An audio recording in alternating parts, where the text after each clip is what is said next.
Y para analizar lo que fue la victoria de Daniel Noboa en Ecuador, lo que se viene para ese país, tomamos contacto a esta hora con María Sol Ponce, y es escritora, analista política del Ecuador. ¿Cómo está, María Sol? Muchas gracias por conectarse con The News a esta hora. Muy buenos días, gracias por la invitación, un gusto conversar con ustedes. Sí, muchas gracias por conectarse a esta hora. Y la primera consulta, ¿por qué ganó Daniel Noboa? ¿Cuáles fueron los factores que influyeron en la victoria de este joven empresario? El presidente ahora va a ser el presidente más joven en la historia del Ecuador. Sí, realmente cuando él dice una candidatura improbable, porque cuando Daniel Noboa se lanzó a este proyecto de que sea su primera candidatura a la presidencia en el Ecuador, es recurrente que vayas a la primera, a la segunda y en la tercera probablemente lo logres, o quizá en la segunda que él lo haya logrado a la primera. Ni él mismo se lo esperaba. Él tenía una idea de acaparar una tajada importante del electorado para luego posicionarse de cara a las elecciones de 2025. Yo creo que lo que produce el efecto de acaudalamiento en dirección hacia la candidatura de Daniel Noboa es que Daniel Noboa se presenta como un candidato joven, fresco, por llamarlo así. No llevó su campaña desde las antípodas, sino que más bien encontró siempre un lugar hacia donde crecer, un discurso inclusivo, un detalle muy lúdico, el tema de los muñecos de cartón en la última semana, su esposa, una influencer importante en redes sociales. El TikTok fue una herramienta tremendamente positiva, pero yo creo que sobre todo gana Daniel Noboa porque Daniel Noboa da la oportunidad a que el Ecuador sume fuerzas y todo el mundo tenga una cierta representación dentro de ella, mientras que la alternativa correísta es una alternativa más sectaria, más de su visión. La candidata de la Revolución Ciudadana, ella per se no es fuerte, el fuerte es Rafael Correa y ella recibió el endoso de Rafael Correa. Entonces yo creo que el Ecuador está mandando varias señales en el sentido de que primero quieren candidaturas propias, es decir, un liderazgo que sea representativo de ideales propios. Dos, inclusión de propuestas, inclusión de visión, respeto de libertad de expresión, y tres, juventud, nuevas formas de solucionar los problemas porque tenemos muchos que solucionar. María Sol, una de las dudas que surgen, por lo menos en el resto de Latinoamérica, es dónde ubicamos ideológicamente a Daniel Noboa. Es un candidato que cuesta un poco encasillarlo en una posición ideológica, por decirlo de alguna manera.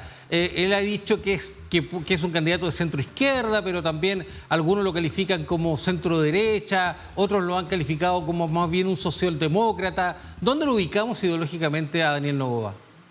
Mira, el tema también es que por el discurso polarizado dentro de la sociedad se encuentra casi una mala palabra hablar de derecha. Y esta corrección política, por llamarla así, te lleva a lugares vacíos donde las palabras no representan nada. Conceptualmente, si te fijas en las propuestas de Daniel Noboa termina por ser un candidato de centro derecha, no de izquierda, porque promete sostener la dolarización, promete la apertura para acuerdos comerciales, habla de atracción de inversión, de mejoramiento del empleo, no habla de teorías proteccionistas, es decir, se va más hacia la derecha que hacia la izquierda. Pero en cuestión de ideologías, esta campaña fue muy vacía de ideologías. De hecho, muchos abanderados, digamos, candidatos que tuvieron una representación importante durante la primera vuelta, parte de su discurso, y un enfático discurso, era decir que las ideologías no importan. Y hay mucha gente que piensa que sí importan, porque mientras tú puedas decir que la ideología no es importante, la visión y el sesgo con que veas las cosas se convierte en tu ideología y en la forma de hacer las cosas. Entonces, si tomamos en cuenta las propuestas de Daniel Noboa, pues seguramente hay que ubicarlo en una centro derecha. ¿Cuánto influyó, María Sol, el hecho de que el correísmo haya sido incapaz de generar alianzas que pudieran expandir su voto a sectores más moderados, quizás? Afecta muchísimo y eso es clave, porque el correísmo es muy eficiente en fortalecer, valga la redundancia, el voto duro.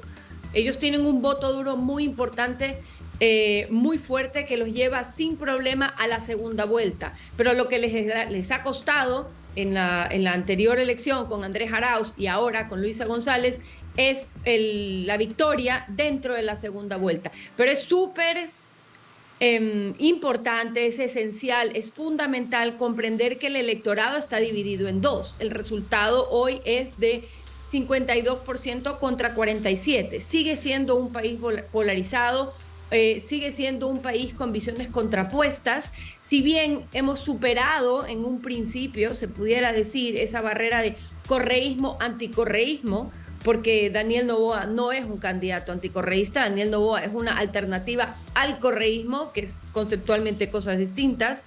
Sin duda a la Revolución Ciudadana le cuesta sumar justamente por su visión no inclusiva que mencionaba al inicio, por ese de esta es mi forma de hacer las cosas, así es como lo hice en el pasado y así lo voy a seguir haciendo. Y hemos visto que no ha sido una fórmula exitosa. ¿Cuánto influyó en esta elección el voto joven y el voto femenino? Y se lo pregunto porque da la impresión de que el correísmo le costó captar justamente estos dos sectores. La candidata nunca se vio vinculada directamente, por ejemplo, con el tema del aborto, los derechos reproductivos, ni tampoco conectada con temas ecológicos, por ejemplo, que sí son temas que, por ejemplo, acercan a la juventud de alguna manera a la política. ¿Pueden haber sido también factores influyentes en esta elección? Sí, sin duda son temas que importan. Luisa González tiene en su historial como asambleísta haber protegido, digamos, la prohibición del aborto. Entonces, en ese sentido, su discurso no le sumaba, siendo de una izquierda, por decirles entre comillas, porque la Revolución Ciudadana no termina por ser izquierda, sino por ser del socialismo del siglo XXI, que son cosas distintas. De hecho, la izquierda como tal, hoy por hoy en el Ecuador, no tiene fuerza, sino que está metida dentro del socialismo del siglo XXI e inclusive termina por estar en tendencias fuera del socialismo del siglo XXI porque no están incluidas esas visiones. Y volviendo a la pregunta de la juventud, Luisa González en una parte de la campaña se presentaba en malla, en ropa a hacer ejercicio, este discurso de una presidenta como tú, varios mensajes que intentaban acercar y hacerla más atractiva a ese segmento joven que termina por ser muy importante porque es el 54% del electorado, mientras que era muy difícil competir contra el carisma de Lavinia Balbonesi en el segmento de los jóvenes. Y también hay que mencionar a la madre del candidato, hoy presidente electo Daniel Noboa, Anabel Asín, quien es una mujer que ha sido, digamos, un pilar en la campaña de su esposo, las 5 campañas de su esposo. Fue congresista o hoy asambleísta, pero cuando ella lo ganó era diputada del Congreso Nacional del Ecuador, famosa por sus brigadas médicas, es decir, el rol de la mujer fortalecido, pero sin duda la Revolución Ciudadana se desconectó, no logró conectar como debió con la juventud. María Sol, Daniel Noboa tiene poco más de 1 año y medio para gobernar. Tendrá que cumplir el periodo que le faltaba a Guillermo Lasso hasta mayo del 2025, que en política da la impresión de que es poco tiempo. Si tuviéramos que hacer una predicción de lo que se puede esperar en este poco periodo que tendrá para gobernar, ¿qué se puede esperar durante estos 1 año, 7 meses, 8 meses que va a tener para encabezar el gobierno, el Poder Ejecutivo? Bueno, es poquísimo, ¿no? Es poquísimo tiempo y a la velocidad que se mueve el aparato público es incluso menos tiempo. Podemos esperar o podemos pensar que sus prioridades van a estar radicadas primero en resolver la crisis de seguridad, segundo en continuar con la política de apertura comercial de Lasso, porque es algo en lo que coinciden los dos liderazgos.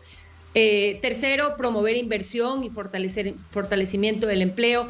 Esas serían las tres cosas que se pudieran poner en el top 3 de prioridades. Mientras tanto, pues hay que reducir gasto público y hay que ver cómo se enfrenta el déficit fiscal. Recientemente en el Ecuador se votó en una consulta popular por la no explotación del bloque 43 del ITT, que no significa nada menos que aproximadamente 1.200 millones de dólares al erario público anualmente, que eso ya no se va a recibir. Y una serie de desafíos económicos con el impacto de un probable fenómeno del Niño, con lo cual Daniel Noboa no la tiene fácil y lo ideal sería que se enfoque en esos tres puntos que dije inicialmente para pensar en un posterior extensión o una nueva candidatura en 2025.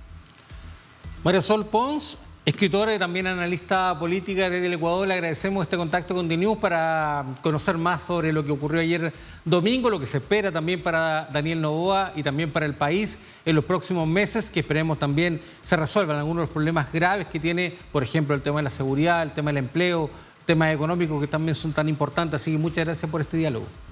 Gracias a ustedes, gracias por la invitación y que tengan un gran lunes. Un abrazo, que esté muy bien.